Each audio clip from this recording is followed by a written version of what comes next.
어떠선가? их чудаан бодлоо. Тэгээд энэ уйгар бичгийг яасгээд нэг юу чигмээр юм дээ.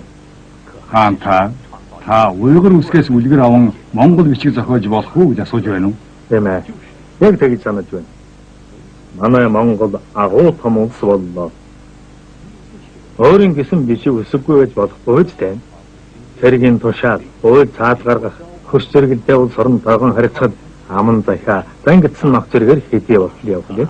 Хаан би таны санааг ойлгож байна. Ийч бас хоёрдоо энэ тухай их бодсон. Монголчуудаас хүн шүлгэлсэн хэлбэрээр цэргийн тушаал, уйл цаад, гадаад харилцаагаа амжуулаад нэрийн хол явахгүй шүү. Тийм ээ. Сун улс манхиад бичигтэй. Алтан улс дөрчид бичигтэй. Тангадууд төвд бичигтэй. Уйгур гэдэг жижиг улс хүртэл өөрийн бичиг үсгтэй байхад их Монгол улсын тулгар төр ичиг хэрэгэн хөтлөх Монгол бичиг үсгтэй байж байгаад болдгоо байлээ. Ийм учраас одоо Монгол үсгэн зохиох цаг болж. Тататунга.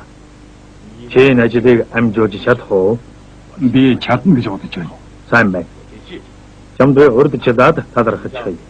Чи манай монголчуудын төлөө түмэн онд дуурцагдах их хэргийг бүтээх боллоо. 10 төргөн бүтээгээд энэ олон шавнартаа миний цэргийн жанжидад зааж сурав. Ран нийт Монгол хүүхдүүдийг бичигтэн болгох их үйлсийг эхлүүлэгдэн. Эдэд өчид болон манхиад нар шиг бичиг үсгтэй болвол түүхэн үйл явдлаа тэмдэглэн үлдээдэг болно. Бас чи надад тэр үсгээрэн алтан тамга, эч зарлаг нарын алтан гэргээ урд ууж өгөөрэй. Өөрөөр хэлбэл чи надаас алхамч олдохгүй нөө шүү. Дээрх бүх хэргийг чи өдөртөн гүйцэтгэв.